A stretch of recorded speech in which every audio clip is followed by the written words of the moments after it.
Viral seorang pria menjadi perhatian setelah mengeluarkan setumpuk demi setumpuk uangnya ke meja teller bank. Video pria tersebut viral di media sosial. Salah satu yang mengunggahnya adalah akun Instagram @_knolver.it. Pada video tersebut terlihat pria bersarung tengah menyetorkan uang tunai ke sebuah bank. Pria tersebut hanya mengenakan sandal, sarung dan peci layaknya orang yang mau pergi ke masjid. Pria yang datang ke bank tersebut mulanya membawa tas berwarna merah. Satu demi satu ia mengeluarkan tumpukan uang dari tas tersebut. Usai dikeluarkan, ia menempatkan uang di meja teller sampai terlihat cukup tinggi menutupi badan petugas teller. Usai selesai menumpukan uang, pria tersebut melemparkan tas bekas wadah uangnya. Unggahan tersebut mendapatkan banyak respon dari warganet atas cara pria tersebut melemparkan tasnya.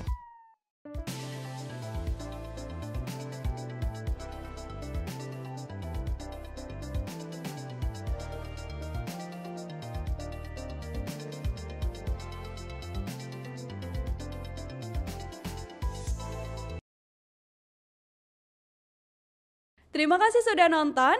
Jangan lupa like, subscribe, dan share ya.